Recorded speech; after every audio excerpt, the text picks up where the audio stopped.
Face بک پر دو طرح کے لوگ ہوتے ہیں، ایک وہ جنہیں ساس کی طرح ہر پوسٹ میں غلطی نظر آتی ہے، دوسرے وہ جو ماں کی طرح سب لائک کرتے ہیں۔ واشنگ مشین میں کپڑوں کا چکر دیکھ کر اندازہ لگایا میں نے کہ جو چکر میں پڑ گیا اس کی دھلائی بھی لازمی ہے۔ علم کی بات، فرق ای میل اور جی میل کا مجھے اس وقت زبردست جھٹکا لگا جب میں نے اپنے پڑوسی کو اپنے بیٹے کو ای میل اور جی میل کا فرق سمجھاتے ہوئے سنا۔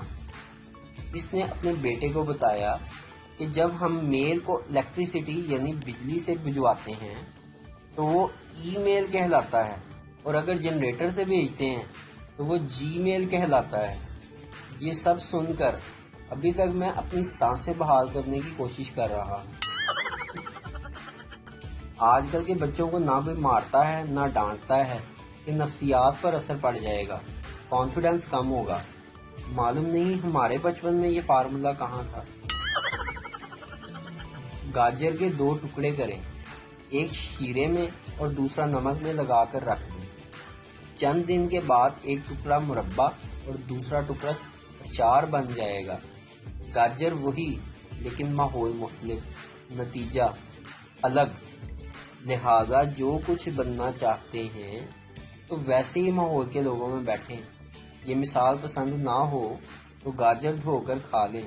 نہ میں نے کچھ کہا نہ آپ نے کچھ سنا۔ ایک آدمی سارا دن اپنا نکاح نامہ الٹا سیدھا کر کے دیکھتا رہا۔ آخر کار اس کی بیوی نے تنگ آ کر پوچھا کہ یہ آپ کیا کر رہے ہیں؟ تو شوہر بولا کہ میں اس کی ایکسپائری ڈیٹ ڈھونڈ رہا ہوں، کمبخت ملتی ہی نہیں۔